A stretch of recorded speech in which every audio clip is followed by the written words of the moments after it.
Broadcasting live from an undisclosed location. This is the TCMMA podcast with your host, Chris Cross. Whoa!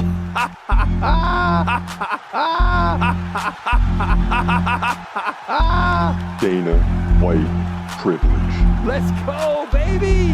Let's go! Let's go! Let's go! Let's go, baby! Dana White privilege. Privilege.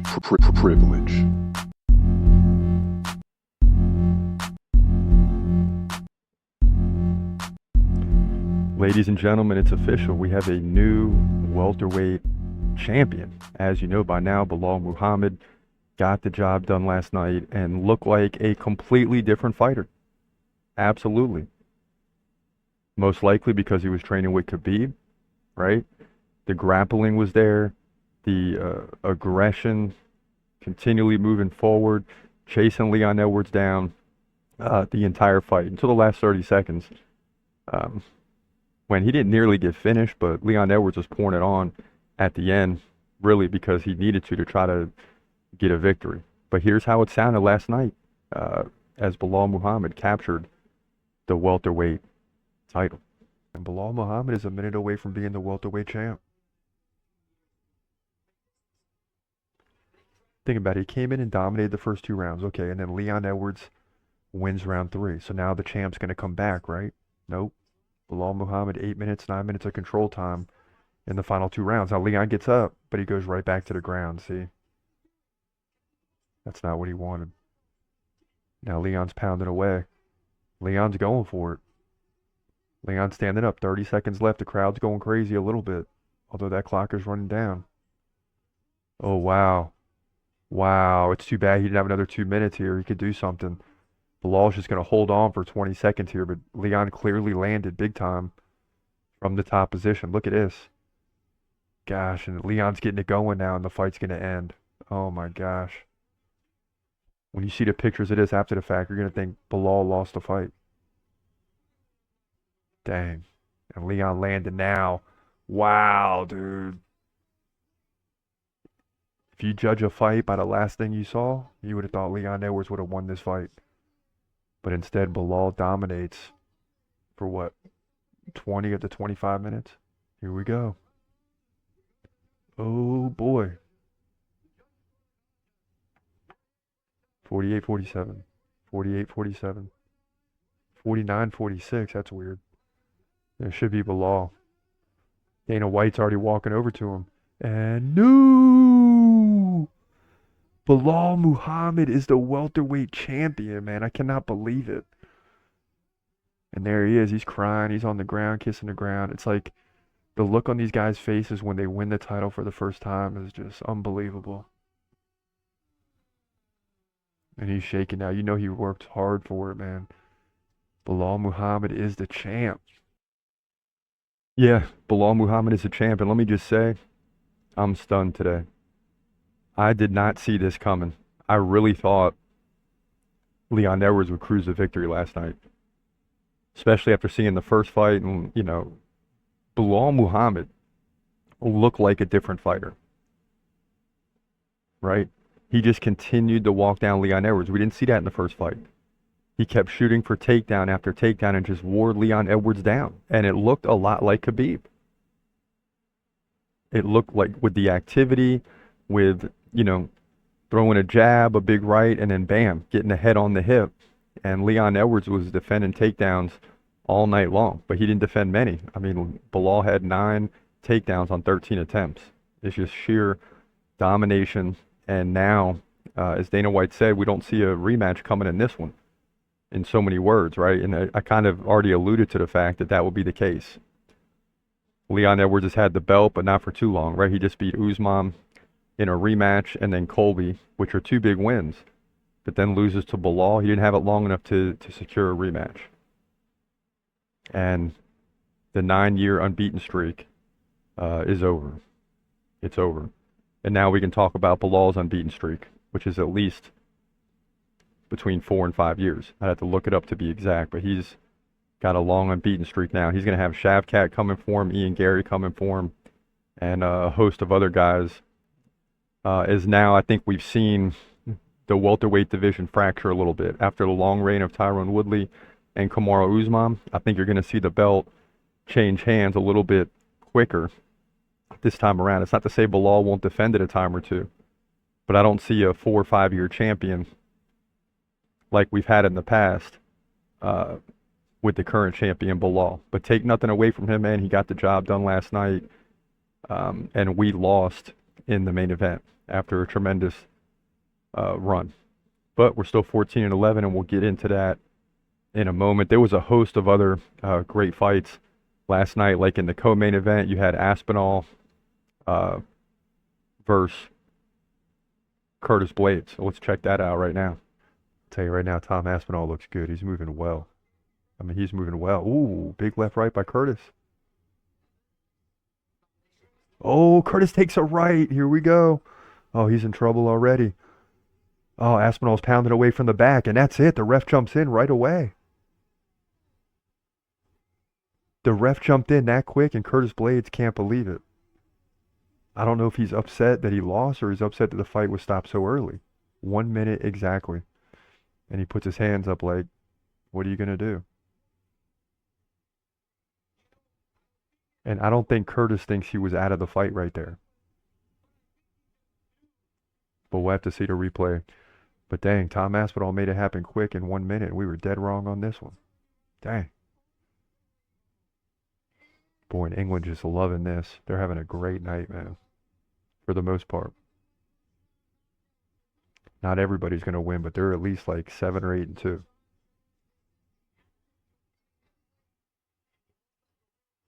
Now coach is talking to Tom Aspinall, and just amazing. Him and Paddy, like a minute and a half and then a minute.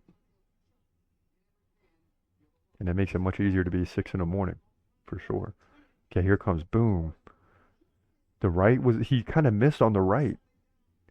And Blade just stumbled, so it wasn't, you didn't have that big punch that you thought it looked like. And Curtis is kind of covering up. And he goes to push back and get up. I don't know. So he lands a jab and misses on the right. So the big right that looked like it dropped Blades actually missed. Curtis Blades stumbles backwards. He falls. Rolls to his stomach to avoid punches. And it looks for a second like he's not fighting back, and the ref stopped it.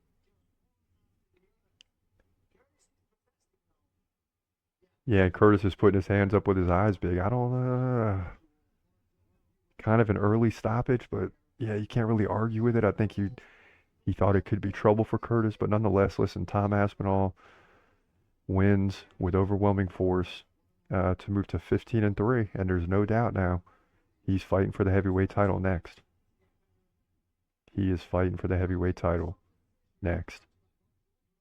Big win for him here at UFC 304. Yeah, and the bottom line is Tom Aspinall won the fight. I mean, to me, it was an early stoppage, but it doesn't matter. You know, he was dominating Curtis Blades at that point, and the ref made a decision, and it is what it is. Now, what's the future of the heavyweight division look like as Aspinall now defends the interim belt, which is just crazy.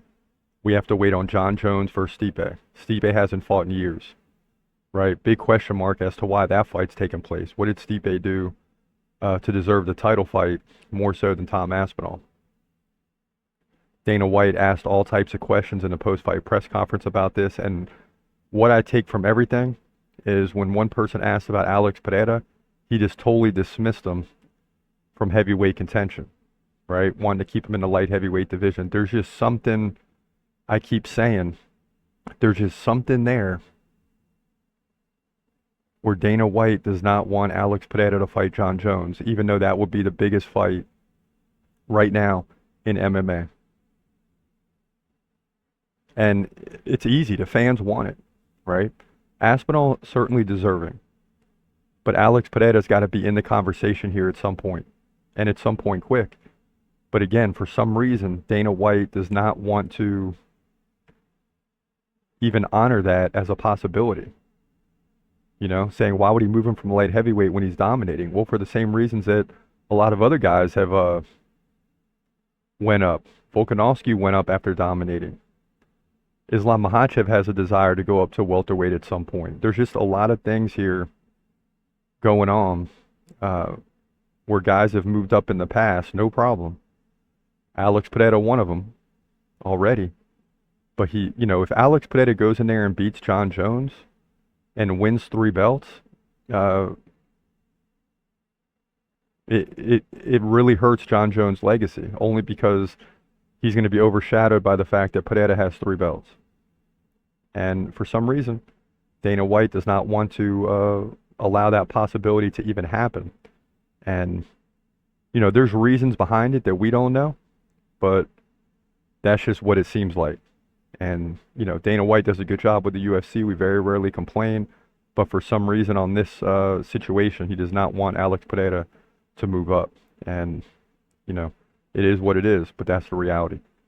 Now in fight 3, Paddy Pimblett made his way to the octagon. People chant, "Oh, Paddy the Batty," the whole fight. And when I say the whole fight, it didn't last long. Paddy wins in dominating fashion. Check this out. King Green fighting left-handed is used to fighting right-handers. I think Paddy's having trouble figuring it out. And Paddy goes right to the guillotine. Look at this. Oh, he lost it. Now he goes to the leg triangle. Oh, wow. Oh, wow. Is that left arm in? Is that right arm in? Oh, wow. He's got King Green in a rough spot. He's on his back, though. And Paddy's squeezing. He's squeezing the triangle. Oh, wow. Here we go. I mean, this is what we've seen Paddy do in the past. Boy, if he doesn't get this, he's using a lot of strength in his legs here. That's the only rough part. But he's got him still. King Green cannot get out. Now he's got the arm bar. Oh, and I think he's out. It's over. It's over. He's out of this fight. King Green is done. Submitted from the leg triangle. And then he went to the arm bar, but it was already over. So King Green taking some deep breaths. He's going to be just fine. Paddy the Batty Pimblett gets the crowd hype now. He's now 22-3, and all you hear throughout the arena is, "Oh, Paddy the Batty." I love it. I love it. And he goes over and hugs King Green, who's getting up now. And usually the security doesn't let you do that, but they let him do it. And man, that was fast. 1 minute and 37 seconds. Unbelievable. And I'm telling you, this guy looks like he's in phenomenal shape and is winning every time that I can remember. So his stock is only going to rise. He just reminds me of Sean O'Malley, just from England. I mean, it's crazy. So see the replay here. Boom, he lands a leg kick, then takes the back, and then jumps right to guillotine. And then then he slipped out of the guillotine. Then he locks in the triangle, and Bobby looks like he can get out, but he can't. Then he gets flipped, and then you see Paddy really strengthen those legs. Like, I'm just gonna go for it right here, because yeah.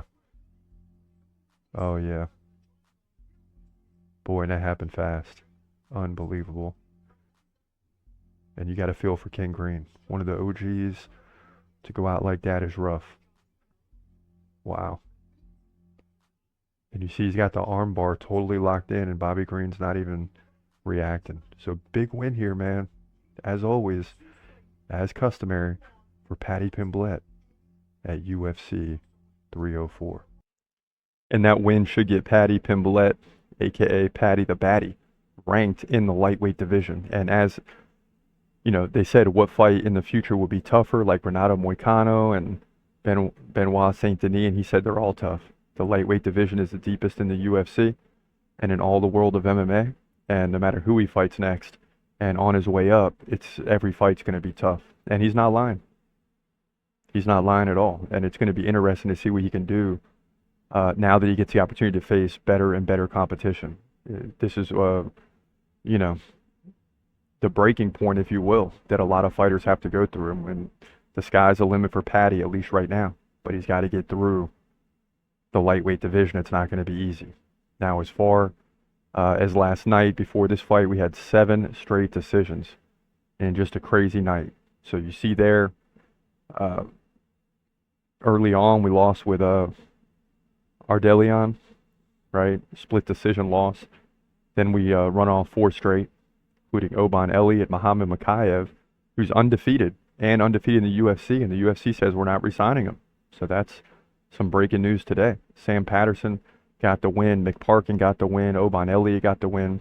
Then we had some losses, right? Prochnio, Loughran, Molly McCann fell, and then 4 straight wins. Nathaniel Wood, Arnold Allen, Gregory Robocop Rodriguez, Paddy Pimblett, and we were 8-4 at that point and lost the last 2. So it ended up damaging the night, causing us to finish with a decent 8-6 record. 9-5 would have been great or better. The main event win would have been great. So we dropped to 14-11 and 183 and 124 overall. So respectable, but not great. Overall, the year has been very tough, and it continues to be very tough. But fortunately, we're only about halfway through the year, a little more than halfway. Still got another 5 months left to make things happen. So that's the way things stand as far as right now. Now, as we continue, we got to get into some of the comments that people left over the weekend and the last couple days, specifically related to UFC 304, related to Alex Pereira and all that. So let's jump into it right now. The first one says, solid commentary, quality needs improvement. I hear you. No doubt about it. The Master, I believe, says we've seen crazy results at the highest level of MMA in the past few years. Anything can happen. The crazy. And that's why we love this sport. Probably misread some of that there, but we get the idea. And yeah, I mean, anything can happen. I mean, absolutely anything can happen. Another weighing in saying, dang, I told you he'd win, but I didn't expect a decision. Yeah, I expected someone to get finished here, even though these guys both are used to going to decisions. Another one weighing in, Curtis is notorious for getting close to a title and blowing it. Also, Tom started with wrestling and jiu-jitsu. Tom gets another first round KO. Yep, and you were proven right at the end of the day. You were proven right. And here we go with more. The crowd doesn't provide Molly any talent. She is just a brawler. Bruna was huge underdog, and she was too tall and talented for Molly. The numbers did matter. She almost finished Molly in the first round. Easy pick was Bruna. Yeah, we missed that one, and I just figured she'd continue winning at home. I know she's susceptible to losing for sure, but at home, you know, anywhere else, like if that fight was in America, Molly probably gets finished in the first round. But she's tougher in England and continued to fight back and forth with Brazil, but just didn't have enough in this one. That's the bottom line. The Master is back, says Alex Pereira doesn't deserve a third gifted title shot. We get it. They pushed him this far because he beat Izzy an eternity ago. He never fought real contenders before either of his title shots. Let him get to the heavyweight title like a real contender. Spoiler alert. He will get subbed by a wrestler like he would have in middleweight if they actually made him a wrestler. And it's not that I disagree with you. I just look at it like Pereira had a tough time making middleweight, and that gets, you know, you start getting 36, 37 years old, and it's tough to make that weight. So then he goes to light heavyweight where he doesn't have to really drop too much weight, and you see the difference in ability. And I think it only gets better when he goes to heavyweight. And a tune-up fight will be good because that will give him a year to really get to the right weight. He'll win the tune-up fight, and within a year, when the actual title fight comes, he'll be ready. Not to say he'll win, but to me, he deserves a shot. And you're right at what you say, that he hasn't beat real contenders to get there. But he's proven once he got there and got the opportunity that he's right up there with the best. I mean, he's beaten the best. Jamal Hill, Yuri Prochazka, I mean, all of them. You know? And it doesn't matter who else they bring in that division. Ankalaev, it doesn't matter. It's just not going to happen. I mean, perfect weight class for him is light heavyweight. Heavyweight is a little tricky, but he can certainly beef up, and he's big as heck. And he'll look a lot like Jailton Almeida, but with better finishing ability on the feet. So I say give him the opportunity. It's the fight that everybody wants to see. Is there a person on the planet that doesn't want to see Alex Pereira versus John Jones? before these two get too old or before John Jones can run away from the sport. And I respect John Jones. And I think John Jones wins that fight. But I want to see it. And I think Pereira deserves the opportunity. But we'll have to wait and see. Dana White just doesn't seem to want to make it happen. But that's where we stand. A great night of fighting. And now we reset 305. Coming up next in August, Izzy versus Duplessis. So looking forward to that for sure. But for now, this your boy Chris Cross. I hope you have a great day. And God bless. As always, peace.